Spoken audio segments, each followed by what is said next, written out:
Country delight buffalo milk ని మా family వాళ్ళకి ఎప్పటి నుండో వాడుతున్నాను. ఈ పాల ఫస్ట్ యూజ్ నుండి నాకు దీనిపైన చాలా నమ్మకం వచ్చింది. Choose Country Delight and live better. పని వేళలు ముగిసిన తర్వాత జనరలీ ఆఫీసెస్ నుండి కాల్స్ వస్తూ ఉంటాయి. సో ఉద్యోగులు ఆఫీస్ కు సంబంధించిన ఫోన్ కాల్స్, ఈమెయిల్స్ ను తిరస్కరించే పూర్తి రైట్ ను కల్పించే అంశానికి సంబంధించిన ఒక కీలక బిల్ లోక్సభ ముందుకొచ్చింది.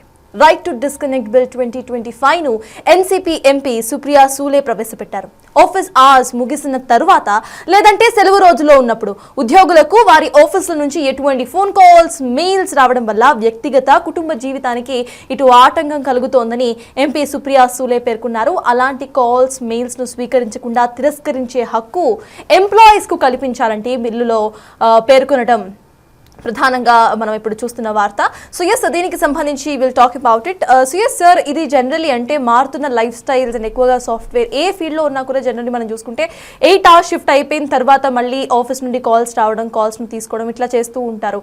కాల్స్ ఒకవేళ కనెక్ట్ అవ్వకపోతే కూడా పైనుండి ఒక ప్రెషర్ సైతం ఎంప్లాయీస్కి ఉంటూ ఉంటుంది. సో ఈ బిల్ ఈ టైంలో పాస్ అవ్వటం కరెక్ట్ అంటారా? అసలు ఈ బిల్కు సంబంధించి మీరేమంటారు?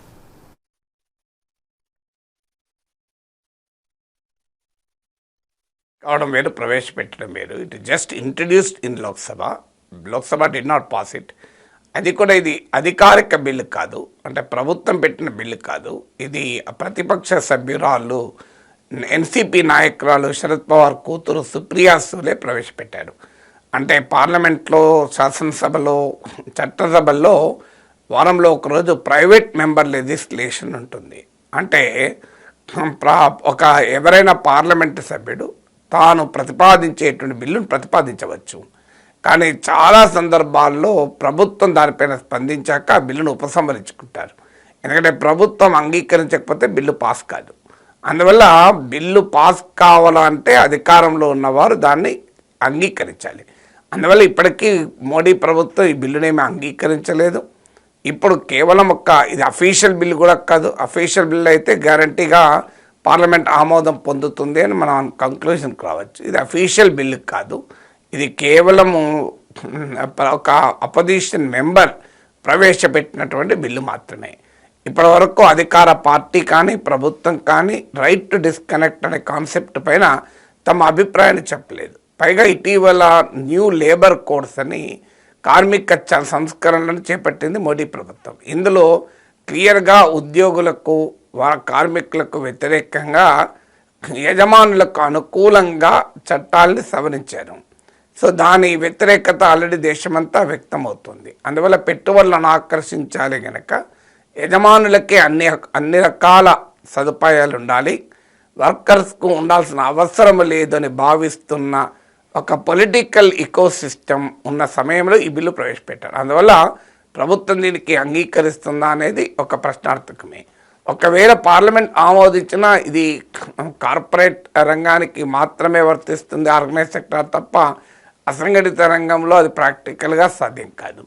ఆల్రెడీ ఇప్పుడు 70 గంటల పని దినాలు, 80 గంటల పని దినాలు అని నారాయణమూర్తి నుండి మొదలుకొని ఎల్ఎన్టీ చీఫ్ల వరకు చెప్తున్న కార్పొరేట్ ఇకోసిస్టంలో బతుకుతున్నాను.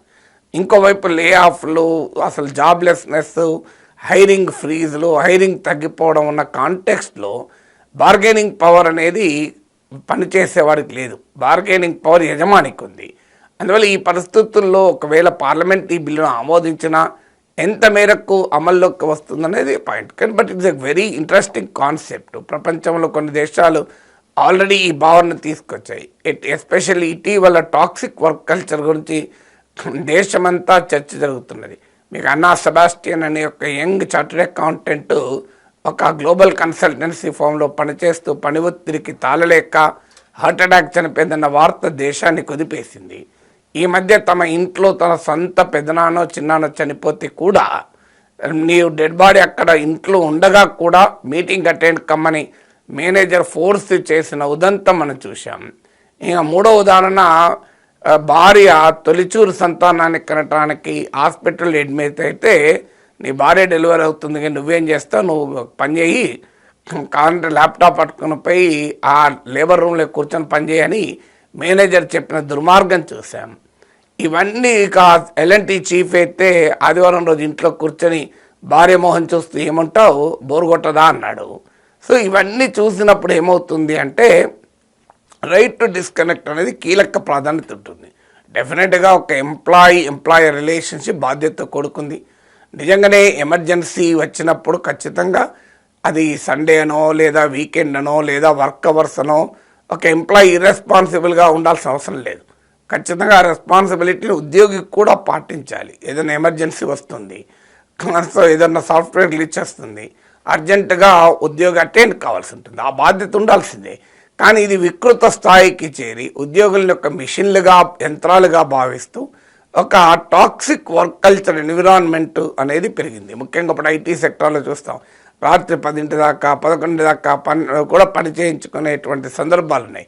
గంటలు మీటింగ్లు పెట్టే సందర్భాలు ఉన్నాయి. అలాంటి సమయంలో రైట్ టు డిస్కనెక్ట్ అనేది కీలకం. ఎందుకు కీలకం? Right to disconnect with everything కాదు, right to disconnect with work. దేని కొరకు? అది right to connect with family, right to connect with life, right to connect with ఇతర అభిరుచులతో కనెక్ట్ కావడం. ఒక మనిషి కేవలం ఉద్యోగమే చేయడు. మనిషికి ఒక అనేక రకాల అభిరుచులు ఉంటాయి. ఒక సంపూర్ణ మానవుడిని సృష్టించేది డబ్బు సంపాదనే కాదు, వృత్తి ధర్మమే కాదు. సంపూర్ణ మానవునికి అనేక రకాల ఆసక్తులు ఉంటాయి. నాగేశ్వర్ అనే వ్యక్తికి పాఠాలు చెప్పడం వృత్తి కావచ్చు, కానీ నాకు తెలుగు పద్యాల మీద ఆసక్తి ఉండొచ్చు, ప్రకృతిని ఆస్వాదించడంలో ఆసక్తి ఉండొచ్చు, నాకు ఇంకోటి ఆసక్తి ఉండొచ్చు. మరి నేను కేవలం నా వృత్తే చేయాలంటే న్యాయం కాదు కదా. ఒక సాఫ్ట్వేర్ ఇంజనీర్కు బ్యాడ్మింటన్ ఆడడం ఇష్టం ఉండొచ్చు, ఒక సాఫ్ట్వేర్ ఇంజనీర్కు మ్యూజిక్ ఇంట్రెస్ట్ ఉండొచ్చు.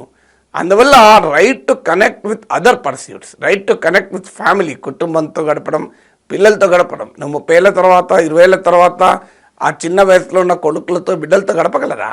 ఇప్పుడు భార్య డెలివరీకి ఉన్న సమయంలో ఆ పక్కన లేక ఉంటా భర్త ఎన్ని కోట్లు సంపాదిస్తే ఏముంది, అది దండగా నా తగలబెట్టడానిక? 100 కోట్లు సంపాదించిన భర్తను కన్నా ఆ క్షణంలో తన పక్కనున్న భర్తను ఒక స్త్రీ అభిమానిస్తుంది, ప్రేమిస్తుంది. అందువల్ల డబ్బుతోనే అన్నిటినీ కొలవలేం కదా మానవ సంబంధాలని. అందువల్ల అలాంటి పరిస్థితుల్లో right to life, right to ఒక పిలిగ్రిమేజ్కి పోవడం ఇంట్రెస్ట్ ఉండొచ్చు, విహారయాత్రకు పోవడం ఉండవచ్చు. ఇదంతా కూడా ఎందుకు? To work with greater efficiency. మనిషి మిషన్ కాదు. మిషన్ కారుకే ఎప్పుడో ఒకసారి ఒక 3 నెలలకో 4 నెలలకో 6 నెలలకో కొంత సర్వీసింగ్ ఇస్తామే. మనిషికి సర్వీసింగ్ అవసరం లేదా? సో మనిషికి వేరే రకమైన జీవితం ఉండదా? వర్క్ వర్క్ వర్క్ తప్ప. ఎవరికైనా ప్యాషన్ ఉన్నవాడు వర్క్ చేసుకోవచ్చు, అభ్యంతరమేం లేదు. తానే యజమాని అయినప్పుడు వర్క్ చేసుకోవచ్చు. ఇవాళ యజమానులు బాగానే చెప్తారు. మరి వారు ఇప్పుడు ఇన్ఫోసిస్ నారాయణమూర్తికి ఉన్నంత ఆస్తిపాస్తులు ఇన్ఫోసిస్లో పనిచేసిన మోస్ట్ టాలెంటెడ్ సాఫ్ట్వేర్ ఇంజనీర్కి ఉన్నదా? ఎందుకంటే ఆయన యజమాని, ఆయనకు 100,000 కోట్లు వస్తుంటే ఆయనకు ఎన్ని గంటలైనా చేయబుద్ధి అవుతుంది. ప్రాక్టికల్ రియాలిటీ కదా ఇది. అందువల్ల యజమానుల భాష మనకు తెలుసు.